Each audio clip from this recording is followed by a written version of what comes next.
Salut les amis, bienvenue dans Guitar Hero Factory. Aujourd'hui, Cathédrale de Van Halen, un morceau qui présente trois intérêts, le violoning, le tapping et le jeu avec le délai qui va intercaler une note entre les notes qu'on joue nous. N'oubliez pas de mettre le petit pouce bleu, de liker, de vous abonner, de mettre la cloche, de partager et de commenter. Dites-moi dans les commentaires si vous voulez que je joue d'autres choses.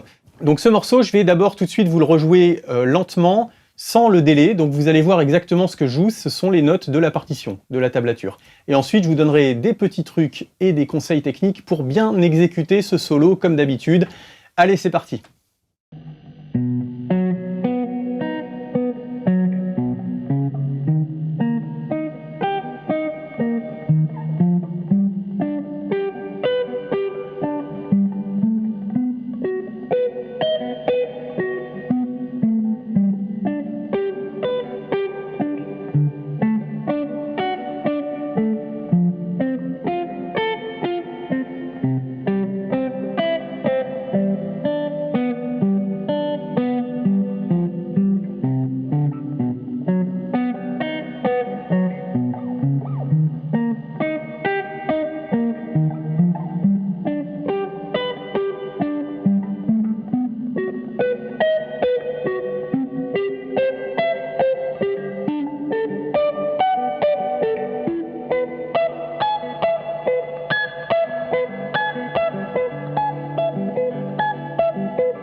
Alors on va voir trois techniques utilisées par Van Halen dans ce morceau. D'abord il y a le violoning, qui consiste à jouer avec le bouton de volume à la main droite, le tapping et le jeu avec le délai.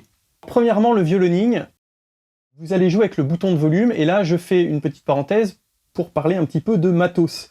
Parce que le bouton de volume que vous avez par défaut sur votre guitare, il est peut-être pas parfaitement adapté au violoning. Je m'explique. Vous avez des boutons de volume avec une course linéaire, c'est-à-dire que quand vous passez de 0 à 10, le son monte progressivement de 0 à 10. Mais en réalité, ce qui va se passer, c'est que dès que vous allez commencer à monter le volume, ça va être déjà un peu trop fort. Vous ne pouvez pas faire vraiment de nuances. Donc il va falloir mettre un potentiomètre qui a une course exponentielle. C'est-à-dire qu'au début, vous allez avoir, par exemple, entre 0 et 3, vous allez avoir beaucoup de nuances et vous allez pouvoir faire une montée très progressive.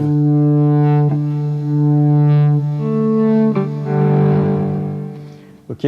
Et la deuxième chose, c'est la friction du bouton. Alors la friction, c'est la résistance du bouton quand on tourne. Alors c'est vrai que les boutons, normalement, ne sont pas faits pour être tournés comme ça, et on préfère qu'ils soient résistants pour éviter, quand on déplace la main, de les accrocher par accident et de baisser le volume. Là, ce qu'on veut au contraire, c'est que ce soit très très facile à bouger, pour pas se fatiguer, pour être plus rapide et plus précis. Et donc, il faut prendre des boutons qui ont une friction faible. Alors, finalement, vous pouvez prendre les boutons qu'utilise Malmsteen, qui sont faits pour ça. Vous pouvez les trouver sur Internet, c'est des YJM. Je vous mets la photo en post-prod. Et donc, le jeu en violoning, ça va consister à masquer l'attaque de la note. Au lieu d'attaquer la note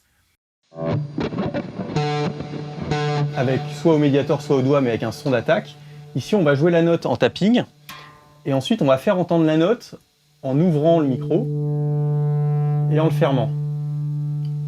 Voilà. Donc ça fait cet effet de violoning, c'est-à-dire que sur un violon, alors on peut entendre des attaques sur un violon, mais si on fait ça doucement, on a un son qui monte progressivement sans avoir ce son d'attaque propre à la guitare. Donc on va faire ça en 3 temps. Bouton baissé, donc 0. On frappe la note à la main gauche. On monte et on baisse. On frappe une autre note, on monte, on baisse. On frappe une autre note, on monte, on baisse.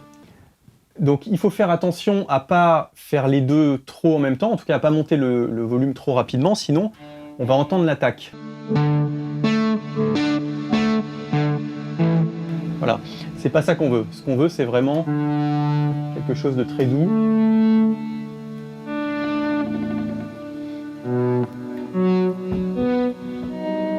Évidemment, quand vous le faites vite, c'est pas évident. Il faut penser à taper la note et ouvrir le micro un tout petit peu après.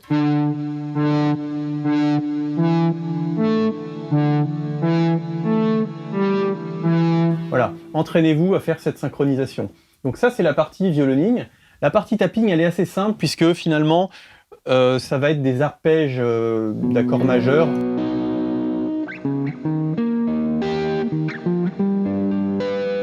Donc c'est assez facile à mémoriser et à jouer.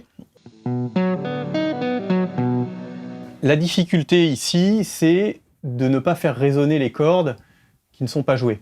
Hein, c'est toujours comme ça avec un son saturé. Si on ne fait pas attention, on va avoir des bruits parasites. C'est-à-dire que toutes les cordes résonnent à peu près en même temps. Alors on va essayer de masquer un peu. Par exemple, regardez, quand je fais ça,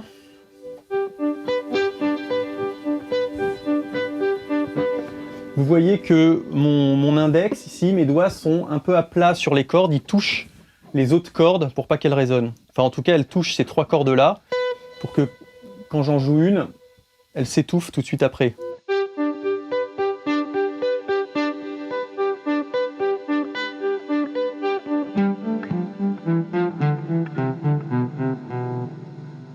De toute façon, à chaque fois que vous allez jouer avec un son saturé, il va falloir penser toujours à étouffer les cordes et avec la paume de la main droite et avec les doigts de la main gauche en les laissant traîner, hein, en laissant les doigts poser le plus possible sur toutes les cordes qui ne jouent pas.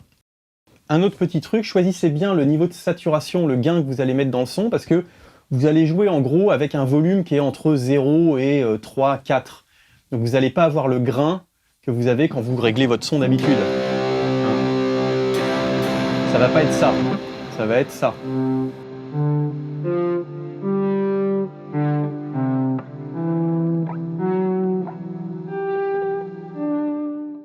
Voilà, donc ajustez le gain pour avoir le son qui vous plaît. La dernière chose, c'est le jeu au délai, et c'est le plus important. Pour régler le délai correctement, ici, il est de 436 millisecondes, ce qui correspond à peu près à 100 BPM. Comment on calcule ce délai très précisément? J'ai fait une vidéo que je vous invite à regarder, qui doit s'afficher ici, sur le vol du bourdon de Nuno Bettencourt, où il utilise la même technique. Je décris avec vraiment papier-crayon comment trouver le bon réglage du délai en fonction du tempo qu'on veut. Hein, l'idée, c'est qu'on va jouer des croches, et le délai va jouer des croches décalées. C'est-à-dire, je joue la première croche, je joue la deuxième croche, le délai répète la première note, je joue la troisième, le délai répète la deuxième, je joue la quatrième, le délai répète la troisième, etc. Donc vous avez ce décalage. Alors vous pouvez le trouver de manière un petit peu empirique. Je vais mettre un petit peu de volume, mettez pas trop de disto pour chercher ce son-là. Et vous voyez qu'ici j'ai un délai qui fait une répétition. Donc ça veut dire feedback au minimum, une seule répétition. La répétition doit être aussi forte que l'original, en fait c'est une copie vraiment de l'original.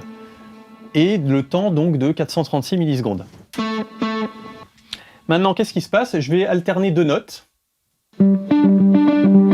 Et je vais essayer de trouver le bon tempo pour avoir cet effet. Donc j'y vais au hasard, je vais faire quelque chose de lent et je vais accélérer petit à petit. Vous voyez que là c'est n'importe quoi. J'accélère. Là c'est pas mal.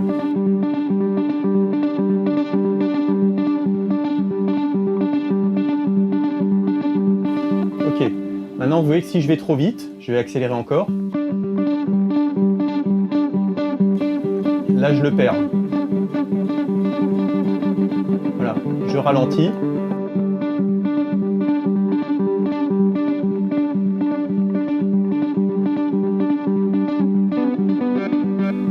Et là, je l'ai.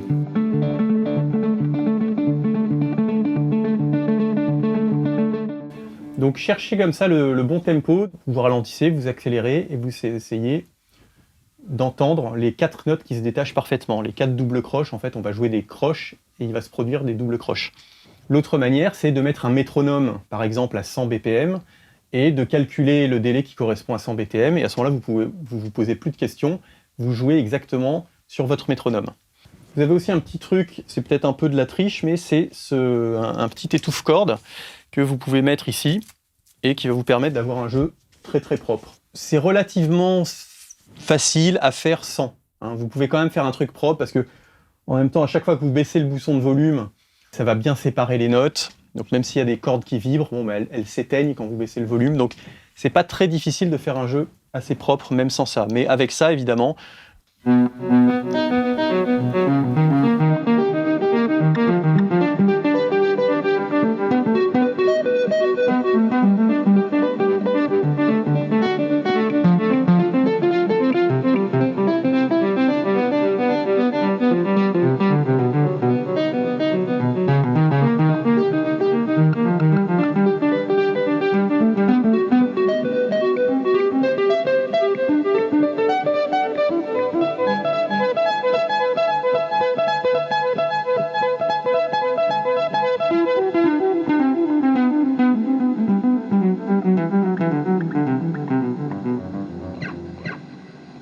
Autre petite astuce, si votre guitare n'est pas très bien réglée, c'est-à-dire que quand vous accordez votre guitare sur les cordes à vide, ensuite quand vous allez faire ça,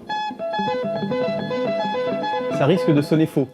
Hein, parce que quand vous accordez votre guitare sur les cordes à vide, c'est les cordes à vide qui sont justes. Mais dès que vous allez poser les doigts et que vous allez fretter de plus en plus aigu, ça risque d'être faux si vous n'avez pas la bonne distance. C'est un peu mon cas sur cette guitare, hein, je n'ai pas réglé de très bien. Donc à ce moment-là, vous pouvez, pour avoir quelque chose de plus correct, vous pouvez accorder votre guitare à la 12e case. C'est-à-dire que vous allez accorder le Mi ici, La, Ré, Sol, Si, Mi, parce que le morceau se trouve plutôt par là, hein, on va dire. Voilà, j'espère que ça vous a plu et je vous dis à la prochaine.